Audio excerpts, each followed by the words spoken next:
आज के टाइम में सोशल मीडिया की पावर से तो कोई भी अनजान नहीं है। सोशल मीडिया हमारी ज़िंदगी का एक अहम हिस्सा बन गया है। ये एक ऐसा प्लेटफॉर्म है जहां रातों रात कोई भी जीरो से हीरो बन सकता है और हीरो से जीरो। ऐसे ही प्लेटफॉर्म में से एक टिकटॉक ऐप हुआ करता था जो इंडिया में पूरी तरह से बैन हो चुका है। टिकटॉक एक ऐसा ऐप है जहां पर आप शॉर्ट वीडियो बनाकर अपलोड करते हो और लोग उस पर लाइक्स और कमेंट्स के थ्रू अपना प्यार दिखाते हैं और साथ ही ट्रोल भी करते हैं। इस प्लेटफॉर्म का बहुत लोगों ने फायदा उठाया और देखते ही देखते उनके मिलियंस में फॉलोवर हो गए और रातों रात फेमस भी हो गए। पर क्या सोशल मीडिया पर दिखने वाली पर्सनैलिटी रियल लाइफ में भी ऐसी होती है? So the answer is no. इंसान की दो पर्सनैलिटी होती हैं, एक तो दूसरों को दिखाने के लिए जो रियल लाइफ में आपको दिखाई जाती है और एक उनकी रियल लाइफ पर्सनैलिटी जो आप सबको दिखाई नहीं जाती, पर कभी कभी पर्दे के पीछे वाली असलियत सामने आ ही जाती है। इसलिए अगर आप किसी की रियल लाइफ को देखकर उसको अपना आइडल मानते हो तो ये आपकी सबसे बड़ी गलती है। आज मैं एक ऐसे टिकटॉकर की बात करने वाला हूँ जिसका नाम है सियो वॉन जियोंग, पर इसको हर कोई द मामा गाय के नाम से जानता था। टिकटॉक पर इसके 55 मिलियन फॉलोवर्स थे। लोग इसकी क्यूट हरकतों को काफी ज्यादा पसंद करते थे, लेकिन इस टिकटॉकर ने कुछ ऐसा किया कि इसके 55 मिलियन फॉलोवर अचानक से इसको हेट देने लगे। पूरे कमेंट सेक्शन में द मामा गाय को गालियां पड़ने लगी थी। पुलिस ने इसको अरेस्ट कर लिया था और शायद इसको काफी सालों तक सलाखों के पीछे भी रहना पड़ेगा। तो आखिर क्या है पूरा मामला? एक समय पर इतना प्यार पाने वाले इंसान को इतना ज्यादा हेट क्यों मिलने लगा था? इसकी पूरी वजह क्या थी?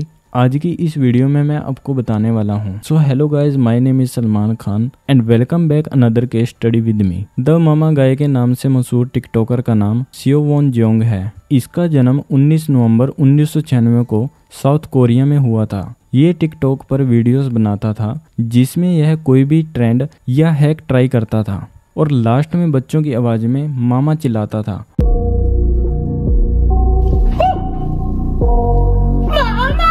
अक्टूबर 2020 में सियो वॉन जियोंग ने अपनी पहली वीडियो टिकटॉक पर अपलोड की थी और एक साल के अंदर ही इसके 30 मिलियन फॉलोवर हो गए थे। फेम मिलने के साथ साथ ये मैगजीन्स के कवर पेज पर भी फीचर होने लगा था। देखते ही देखते यह साउथ कोरिया का most followed non celebrity TikToker बन गया था। इसके टिकटॉक पर 55 मिलियन से ज्यादा फॉलोवर हो गए थे। इसका एक यूट्यूब चैनल भी था जिस पर इसके ऑलमोस्ट 6 मिलियन सब्सक्राइबर थे।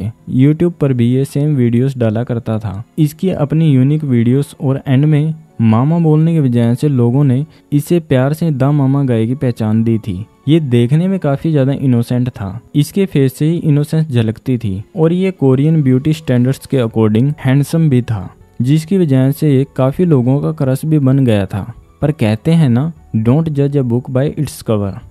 इसको देखकर लोगों को लगता था कि शायद यह रियल लाइफ में भी इतना ही ज़्यादा क्यूट और डाउन टू अर्थ है, बट रियलिटी में इसका बिल्कुल अपोजिट था। सियो वॉन जियोंग से लोग इतना ज़्यादा प्यार करते थे कि इसकी टिकटॉक वीडियोस के कमेंट सेक्शन में भी एक भी नेगेटिव कमेंट नहीं होता था। लोग इसकी वीडियोस अपलोड होने का वेट करते थे। सियो वॉन जियोंग अपनी वीडियोस को लेकर काफ़ी एक्टिव रहता था और time to time videos upload करता था, पर अचानक से जुलाई 2023 में ये टिकटॉक से एकदम गायब हो गया था। 22 जुलाई 2023 को सियो वॉन जियोंग ने अपनी आखिरी वीडियो अपलोड की थी। इसके बाद से इसके किसी भी सोशल मीडिया अकाउंट पर अचानक से पोस्ट आना बंद हो गई थी, जिसके बाद इसके फॉलोवर काफ़ी ज़्यादा डर गए थे और सब सियो वॉन जियोंग के कमेंट सेक्शन में जाकर कमेंट्स करके पूछने लगे कि आखिर आप कहाँ हो, कैसे हो, वीडियोस क्यों नहीं डाल रहे। लेकिन किसी को भी इसके बारे में कुछ खबर नहीं मिली। सियो वॉन जियोंग के इंस्टाग्राम पर भी जो लास्ट पोस्ट थी वो भी 21 जुलाई 2023 को की गई थी। किसी को भी नहीं पता था कि सियो वॉन कहाँ गया और इसको क्या हो गया। आखिरकार 5 महीने के बाद दिसंबर 2023 में एक दिन साउथ कोरिया के एक न्यूज चैनल में यह न्यूज आई कि एक फेमस इन्फ्लुएंसर ने एक लड़की को सेक्सुअली असॉल्ट किया है और वो अभी अरेस्ट हो चुका है। पर हर न्यूज चैनल में लड़के का चेहरा ब्लर किया गया था। किसी को नहीं पता चल पा रहा था कि आखिरकार यह इन्फ्लुएंसर है कौन। मतलब कोई भी उसका चेहरा नहीं देख पा रहा था। बट जो उसके फैंस थे उन्होंने काफ़ी अच्छे तरीके से बॉडी पोस्चर और ब्लर फोटोज को ध्यान से देखा, इसके बारे में सर्च किया तो उन्हें पता चला कि यह तो सेओवन जोंग है, यानी कि AKA द फेमस मामा गाय। हुआ कुछ ऐसे था, जो सेओवन जोंग था यानी द मामा गाय, इसकी एक फीमेल फ्रेंड और एक मेल फ्रेंड एक बार में बैठकर ड्रिंक कर रहे थे। वहां पर सेओवन जोंग और इसका दोस्त दोनों मिलकर उस लड़की को जानबूझकर जरूरत से ज्यादा ड्रिंक करा रहे थे, जिससे कि वो बेहोश हो जाए, मतलब उसको पता ना चले कि वो कहाँ है और उसको कौन कहाँ ले जा रहा है। थोड़ी देर में वो लड़की पूरी तरह से बेहोश हो जाती है। जब वो लड़की बेहोशी की हालत में थी तो सेओ जोंग और उसका फ्रेंड मिलकर उस लड़की को अपने घर ले जाते हैं और घर ले जाकर उसको सेक्सुअली असॉल्ट किया और उसका रेप किया। इस लड़की ने पुलिस को बताया कि यह इंसिडेंट उन लोगों ने अपने फ़ोन में भी रिकॉर्ड किया है, क्योंकि जब वह बेहोशी से जाग रही थी तो उसे फ़ोन की रिकॉर्डर की ऑन ऑफ होने की आवाज़ आ रही थी और पूरी तरह से होश में आने के बाद उस लड़की को रियलाइज़ हो गया था कि उसके साथ क्या हुआ है और वह सीधा वहां से भागकर पुलिस स्टेशन पहुंच गई और पुलिस वालों को सब कुछ बता दिया। इस लड़की की बात सुनने के बाद पुलिस वाले सेओ जोंग के अपार्टमेंट जाने के लिए निकल गए। जैसे ही वो सेओ जोंग के घर पहुंचे तो उन्होंने दरवाजा नॉक किया, पर सेओ जोंग ने दरवाजा नहीं खोला। हालांकि वो घर के अंदर ही था, पर फिर भी उसने देर तक दरवाजा नहीं खोला। बात इतनी ज्यादा बढ़ गई कि पुलिस वालों को फायर डिपार्टमेंट की हेल्प लेनी पड़ी। फायर डिपार्टमेंट की टीम ने आकर घर का दरवाजा तोड़ा, जिसके बाद पुलिस घर के अंदर घुसी और सेओ जोंग और उसके साथ उसके घर में जो भी मौजूद था उन्हें अरेस्ट कर लिया। सेओ जोंग की इस हरकत से तो यही लग रहा था कि वह गिल्टी है, वरना यह पुलिस से क्यों भाग रहा था। शायद उस लड़की ने जो भी बताया वो सच था कि इन दोनों ने मिलकर इस लड़की को सेक्सुअली असॉल्ट किया है। जुलाई में अरेस्ट होने के बाद सेओ जोंग ने अपनी ऑफिशियली स्टेटमेंट में कहा कि उसने इस लड़की के साथ जो भी किया वो सब उसकी मर्जी से हुआ था, हमने उसके साथ कोई भी जबरदस्ती नहीं की। उन्होंने यह भी क्लेम किया कि इंटरकोर्स के दौरान वह लड़की बेहोश नहीं थी। सेक्सुअली असॉल्ट के अलावा सेओ जोंग पर एक और भी आरोप लगा था कि उसने यह पूरा कारनामा अपने फोन में भी रिकॉर्ड किया है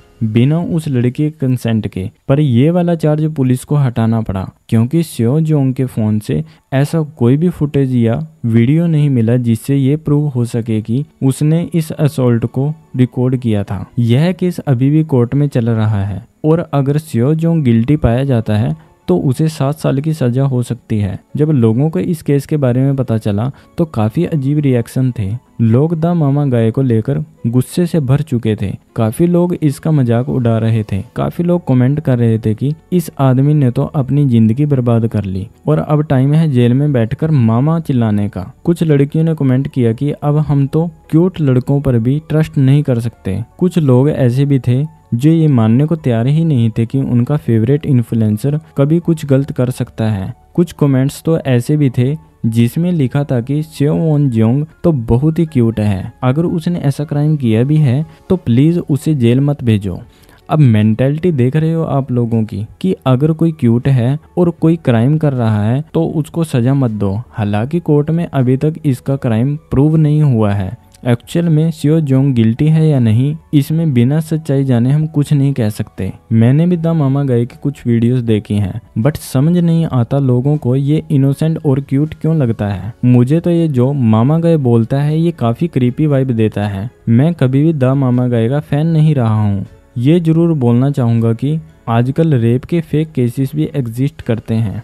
एक्चुअल में यह हुआ या नहीं ये तो कोर्ट डिसाइड करेगी। वैसे देखा जाए तो साउथ कोरिया में सेक्सुअली असॉल्ट को बहुत ही ज़्यादा लाइटली लिया जाता है। इनफैक्ट साउथ कोरिया में एक ऐसा भी लॉ है जिसमें रेपिस्ट को बचाया जाता है और ये लॉ है क्रिमिनल डिफेमेशन लॉ। इसको रेप विक्टिम्स के खिलाफ एक हथियार के तौर पर यूज किया जा रहा है। रेपिस्ट को बचाने की नियत वाले इस कानून के चलते साउथ कोरिया में कई रेप विक्टिम महिलाएं इंसाफ की राह चुनने में हिचकिचाती हैं, क्योंकि उन्हें डर लगता है कि उन्हें इंसाफ मिलेगा या नहीं, कुछ नहीं पता। इसको लेकर आपके क्या ओपिनियन है हमें कमेंट सेक्शन में ज़रूर बताएं और ऐसी ही क्राइम स्टोरी देखने के लिए हमारे चैनल को सब्सक्राइब करें। मिलते हैं आपको किसी और अनसुनी अनदेखी क्राइम स्टोरी के साथ।